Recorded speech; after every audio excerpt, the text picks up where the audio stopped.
नमस्कार, स्वागत है आपका द फोर्थ स्टेट यूट्यूब मंच पर। मेरा नाम है रविंद्र सिंह शोरा। साल का अंतिम दिन आ गया है और नए साल की धमाकेदार शुरुआत कुछ मुल्कों में हो गई है। लेकिन सुप्रीम कोर्ट ने एक बहुत महत्वपूर्ण बात कही है। बात कही है सुप्रीम कोर्ट के मुख्य न्यायाधीश जस्टिस सूर्यकांत ने। उन्होंने कहा है कि अब न्याय समय के परिधि में तय नहीं होगा। मतलब अगर किसी को लगता है कि उनके अख्तियार का, उनके हुकूक का कोई हनन हुआ है, तो वो किसी भी वक़्त 24 घंटे में से जब चाहे हाई कोर्ट या सुप्रीम कोर्ट के दरवाजे पर दस्तक दे सकता है। पूरी बात बताता हूँ इस गुज़ारिश के बाद। आपसे रिक्वेस्ट है, हमारे चैनल को प्लीज़ जॉइन कीजिए, लाइक, शेयर और सब्सक्राइब कीजिए, जिससे हमें हौसला मिले। आपकी छोटी-सी आर्थिक सहायता हमारे लिए एक बड़ी वित्तीय मदद होगी। अब आज की खबर। देश के मुख्य न्यायाधीश जस्टिस सूर्यकांत ने कहा है कि अब सुप्रीम कोर्ट और हाई कोर्ट्स आधी रात को भी खुल सकता है, जैसे कि जरूरत पड़ेगी। नया सिस्टम इसको मान सकते हैं। उनका कहना है कि नया सिस्टम रहेगा ये। और अब सुप्रीम कोर्ट इमरजेंसी में आधी रात को भी खुलेगा, जिससे नागरिक अपने मौलिक अधिकारों की सुरक्षा के लिए तुरंत न्याय मांग सकते हैं। सीजीआई ने कहा कि फरियादी इमरजेंसी में आधी रात को जब को भी आज सुप्रीम कोर्ट आ सकते हैं, हाई कोर्ट भी जा सकते हैं। सीजीआई ने कहा कि अगर किसी नागरिक को कानूनी इमरजेंसी है, उसको सामना करना पड़ रहा है, तो जांच एजेंसियों द्वारा अजीब समय पर उनको गिरफ्तार की धमकी दी जा रही है, तो वह व्यक्ति अपने मौलिक अधिकार और स्वतंत्रता, देखिए, मौलिक अधिकार और स्वतंत्रता की सुरक्षा के लिए आधी रात को भी संवैधानिक अदालतों से सुनवाई की मांग कर सकता है।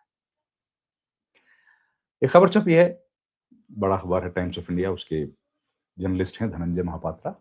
काफी साल से सुप्रीम कोर्ट कवर कर रहे हैं। उन्होंने ये खबर लिखी है। खबर कहती है कि सीजे सूर्यकांत ने बोला है कि मेरा प्रयास ये रहेगा कि सुप्रीम कोर्ट और हाई कोर्ट के लोगों की अदालतें बनाई जाएं,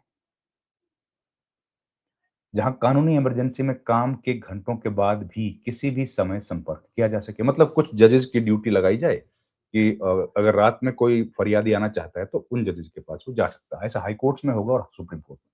ये कहना है जस्टिस सूर्यकांत का। खैर, उन्होंने कहा कि उनके प्राथमिकताओं में से एक यह भी है कि कई अहम संवैधानिक मुद्दों से जुड़ी पेंडिंग याचिकाओं से निपटने के लिए जितना हो सके उतनी ज्यादा संवैधानिक बेंचेस बनाई जाएं।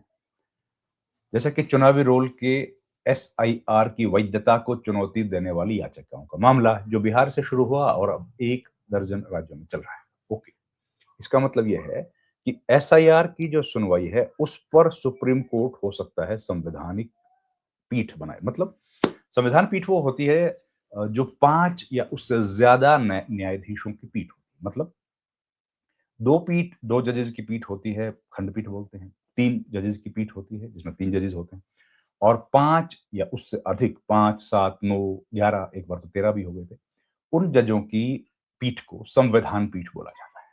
ठीक है, बेंच को।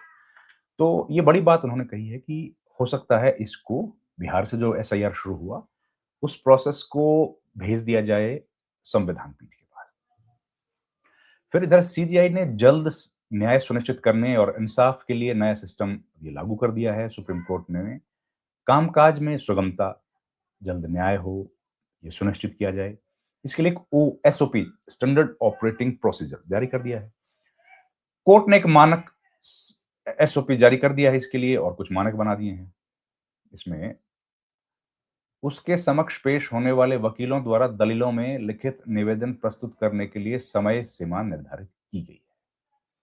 इस कदम का मुख्य उद्देश्य न्यायालय के कामकाज में सुगमता और न्याय मुहैया कराने की व्यवस्था में तेजी लाना है। देखिए, अब ये जो खबर है, ये नए साल से पहले आई है, तो जाहिर है बहुत अच्छी खबर है। किसके लिए? जिन लोगों के मामले लंबित हैं या जिन लोगों को इमरजेंसी होती है। आगे भी है। जस्टिस सूर्यकांत ने, अन्य न्यायाधीशों ने सोमवार को एक परिपत्र जारी किया। उसमें सभी मामलों में मौखिक दलीलें प्रस्तुत करने के लिए समय सीमा का पालन करने के लिए एसओपी तैयार की गई। मतलब अब हमने एक और वीडियो बनाया था जिसमें कहा गया था कि समय निर्धारित किया जाएगा, कितनी देर में आपको अपना आर्गुमेंट खत्म करना है। उसके लिए पहले से लिख के देना पड़ेगा, एक कागज़ पर वो लिख के देंगे कि हम लोग जो भी आर्ग्यू करने वाले लॉयर होंगे, तो अब तत्काल प्रभाव से लागू इस एसओपी में कहा गया है कि वरिष्ठ अधिवक्ता, दलील रखने वाले वकील और रिकॉर्ड पर मौजूद अधिवक्ता नोटिस के बाद नियमित सुनवाई वाले सभी मामलों में मौखिक बहस करने की समय सीमा सुनवाई शुरू होने से कम 1 दिन पहले प्रस्तुत करेंगे। यह समय सीमा न्यायालय को एडवोकेट ऑन रिकॉर्ड को पहले से ही उपलब्ध कराए गए उपस्थिति पर्ची जमा करने के ऑनलाइन पोर्टल के माध्यम से दी जाएगी। उन्होंने ये भी कहा कि वरिष्ठ अधिवक्ता जो अधिवक्ता हैं, उनके अलावा जो बहस करने वाले वकील हैं, एओआर मतलब एडवोकेट ऑन रिकॉर्ड या पीठ ने जिनको नोडल वकील बनाया है, कोई अमाइकस क्यूरी है, तो उनके माध्यम से सुनवाई की तारीख से कम 3 दिन पहले दूसरे पक्ष को एक प्रति देने के बाद संक्षिप्त नोट या लिखित प्रस्तुति दाखिल करेंगे, जो 5 पेज से अधिक का नहीं होगा। कोर्ट ने कोर्ट के 4 रजिस्ट्रार द्वारा हस्ताक्षरित परिपत्र में ये बात कही गई है। सभी वकील निर्धारित समय सीमा का सख्ती से पालन करेंगे और अपनी मौखिक दलीलें पूरी भी करेंगे। तो ये कुछ बातें कोर्ट में कही गई हैं। नए बरस की शुरुआत सुप्रीम कोर्ट बहुत जिस तरह से करना चाहता है, इन बातों से ज़ाहिर होता है कि सुप्रीम कोर्ट के जो मुख्य न्यायाधीश हैं, उनका इरादा क्या है और किस तरीके से अब कोर्ट की कार्रवाई आगे बढ़ेगी, ये हम लोग देखेंगे। और उन्होंने एक निर्देश या स्पष्ट तौर पर कम से कम अपने मन की बात उन्होंने कह दी है कि इस तरह का सिस्टम बनाया जाएगा कि दिन-रात में जब भी किसी को लगे कि उनके मौलिक अधिकारों का हनन हुआ है, लोग उनके पास जा सकें। तो ये जब होगा, तो उसकी डिटेल्स भी लेकर आपके सामने हाज़िर होंगे। अभी जो सूचना थी वो यही थी। आपको नए वर्ष की बहुत शुभकामनाएँ। नया वर्ष आपके लिए बहुत मंगलमय हो। बहुत-बहुत धन्यवाद। Thank you very much. नमस्कार।